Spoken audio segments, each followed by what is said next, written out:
Hi guys, this is Alaya Jen and welcome back to my YouTube channel. So for today's video, huwag kang pumunta sa abroad kung meron ka ng mga katangian na to. So kung huwag ka nang pumunta sa abroad kung madamdamin ka, mahilig ka magreklamo, kapatid ko, gantong lahat. So nung first month niya doon, grabe. So ang meron lang siyang katangian kaya siya pumunta ng abroad is masipag. So hindi lang yun yung kailangan kapag nandito ka sa abroad. So hindi pwede yung puro ka lang sipag, dapat dito lahat meron ka. So wag kang pumunta ng abroad kapag alam mo yun, madamdamin ka, yung konting masasaktan ka kaagad, yung ano ba yung tawag nun? Yung pusong mamon. So, konting galit sa'yo is dinidibdib mo na kaagad. So, ganito yung kapatid ko, sinabihan lang siya ng amo niya na wag mong lutuan yung amo mong lalaki. Ang dami niya nang iniisip agad, nag-overthink na siya. Sabi niya, bakit? May dumi ba sa ko? Nagsiselos ba siya? So, ang dami niya nang tanong, ang dami niya na. So, pagka ganun yung ugali mo, wag ka na mag-abroad kasi hindi ka tatagal. Siya tumatagal lang siya dahil iniisip niya wala siyang ipon. Ayan, so wala siyang pera pang uwi. Kaya siya tumatagal. Pero kung sa dito yun sa Hong Kong, baka umuwi na yun siya. Huwag kang pumunta ng abroad kapag hindi mo kayang lunukin yung pride mo.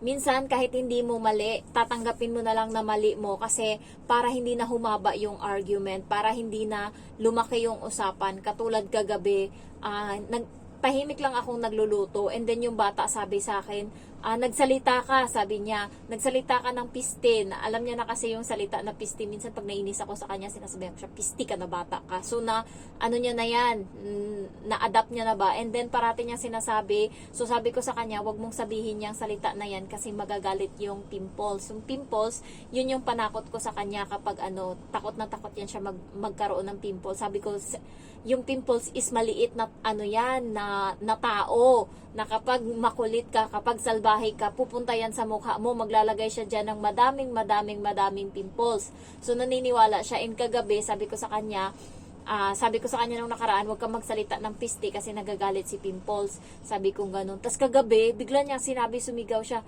Sabi niya, Pimples, nagsalita si Jen ng piste. Sabi ko ganun. Hindi ako nagsalita. Sabi ko ganun. Sabi niya, nagsalita ka. Hanggang sa ini-insist niya, ako hindi ako nagsalita. Sabi ko, hindi talaga ako nagsalita. Promise. Sabi ko ganun. Hindi. Sabi ko ganun.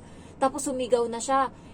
Nagsalita ka, narinig kita. Sabi niya, yung malakas talaga. So, hanggang sa patulo na yung luha niya kasi ini-insist niya talaga na nagsalita ako. Sabi ko, hindi talaga. Tapos nung huli, nataas na din yung boses. Sabi ko, sige na, nagsalita na ako kahit hindi. Sabi ko ganun. Tapos yun yung bungad ng amo kong babae. Nainis na talaga ako, tapos nakasimangot na ako. Tapos pumunta ako sa kusina, nagluluto ako doon. And then pumunta siya sa mama niya, umiyak siya, nagsabi siya na nagsalita nga daw ako ng ganyan and hini-insist ko daw na hindi. Sinabi ko daw sa kanya na nagsinungaling siya. So, inayaan ko lang, baala kayo dyan.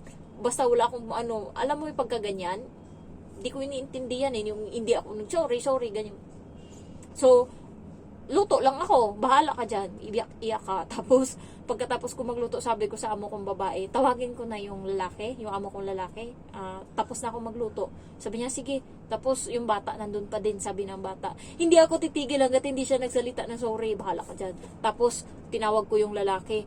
Tapos, binitawan na siya ng nanay. E di ngayon, pumunta siya sa akin, and then, alam mo yung nagpapakarga siya and then yung paa niya is gumaganon-ganon dito and malapit na sa dibdib ko, pinoprotektahan ko tong dibdib ko kasi nga may operasyon to.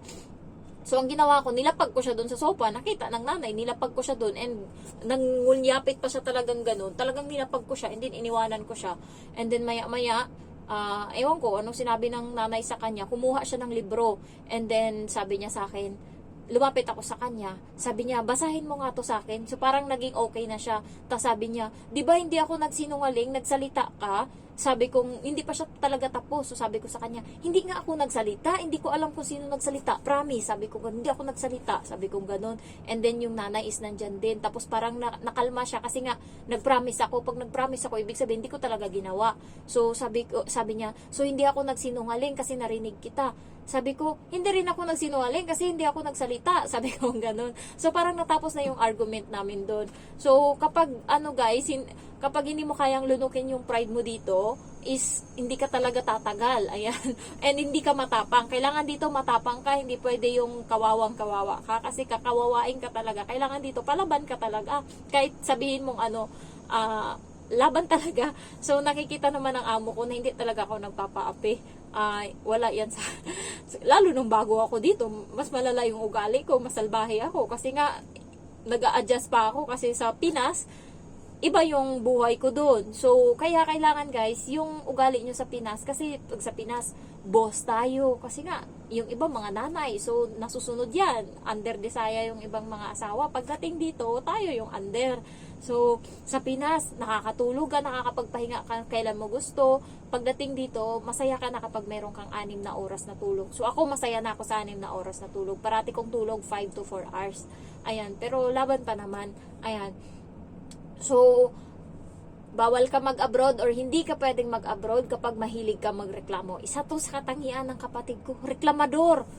Sabi ko nga sa kanya, umuwi ka na, puro ka reklamo sa akin. Pareho-pareho lang naman tayong katulong dito sa ibang bansa. Sabi niya, sa'yo kasi 3 lang sila dyan, sa akin 8 sila. So, wala akong magagawa, yan yung pinili mo. So, reklamador siya kasi nga, anong oras na, hindi pa sila tapos, ganyan-ganyan. So, ako dito guys, kahit na alas 12 na ng gabi, nagtatrabaho pa din ako. Hindi ako nagre-reklamo. Hindi ko sinasabi yan sa iba, dinidibdib ko. And hindi ako nasasaktan kasi iniisip ko, maya-maya magpapahinga na din naman ako. So, ganun lang ginagawa ko. Kasi hindi naman araw-araw pagod. May times na pagod ka, may times na hindi. So, ngayong araw, wala na naman yung amo kong babae. Umalis naman sila alas 7 kanina and hindi na bumalik. Mamaya pa yung alas 7 ng gabi bumalik. Hindi ko alam anong nilakad ng amo kong babae. Pero mag-isa lang ako. Kaya 1.5 oras ako natulog ngayong tanghali. May maga yung mata sa tulog. So, hindi pwede dito reklamador. Yung kapatid ko, puro talaga siya reklamo. Yung stress niya doon, yung toxic niya doon sa sa amo niya, sa trabaho niya, pinapasa niya sa akin. Lalo nung sa Pinas ako, stress din ako sa benta, tapos papasahan niya ako ng ganyan. Sabi ko, grabe naman, pati ako yung sumasalo sa stress mo dito. Kailangan kitang advisean, kailangan kong palakasin yung loob mo. So, ngayon na nandito na ako, minsan pag nagra-run siya sa akin ng ganyan, hindi ko na nare-replyan kasi nga ang dami ko din ginagawa. And buti siya doon, wala siyang CCTV, nakaka-cellphone siya. Ako dito, buti nga, nako-consider ng amo ko na kahit na may CCTV dyan, nagsi-cellphone pa din ako. Kaya, kahit minsan, din ako, na naintindihan ng amo ko. So, hindi ko lang inaabuso. Ayan. Bawal ka mag-abroad kapag hindi mo kayang anuhin yung problema mo. Kasi, dito guys, maya-maya, kapag hindi malakas yung loob mo, maya-maya, pag na-homesick ka, hindi mo maintindihan, bigla ka na lang iiyak. Ganyan yung mga iba kong subscriber, sa lungkot siguro, umiiyak sila. Parang hindi ganun kalakas yung nila, yung emotional nila. So, ako, makapal talaga yung mukha ko, hindi ko naramdaman yung homesick. Ang tapang-tapang ko, hindi pa ako umiyak na yung umiyak ako dahil sa ganyan. Umiyak lang ako dahil sa galit, yung gusto kong manuntok, gusto kong manakit, pero hindi ko magawa kasi nga mababa yung posisyon ko dito. So, doon lang ako isang beses na iyak. Nung nakaraan, pinipilit kong iiyak, yung nagtatanga-tangahan ako na nasaraduan nga ako ng pinto and hindi ako makapasok. Tinatry kong umiyak. Sabi ko, bakit hindi ka naawa sa sarili mo? Ginaganon ko yung sarili ko. Bakit hindi ka naawa sa sarili mo? Umiyak ka! Ayaw. So, hindi talaga ako umiyak. So, ang ginawa ko is, naglinis ako agad, minadali ko para makapagpahinga pa ako konti. So, hindi ko ugali na umiyak. Umiyak lang ako kapag pamilya pinag-uusapan, lalo na kapag may alam mo yun, yung mama ko talaga yung kahinaan ko. So, dun lang ako napapaiyak.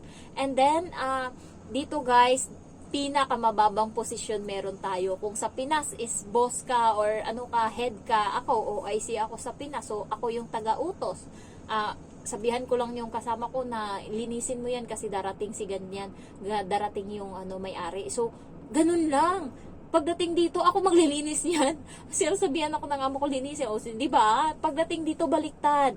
As long as malaki yung sahod natin, as long as pinapakain tayo and hindi tayo nagugutom, hindi tayo sinasaktan, malaki sahod natin, deserve natin na mabili ng iPhone, char. So, dapat talaga pagka ganyan is maano yung loob mo. Kaya bawal kang mag-abroad or hindi ka pwedeng mag-abroad kapag hindi mo pa alam yung mo sa buhay.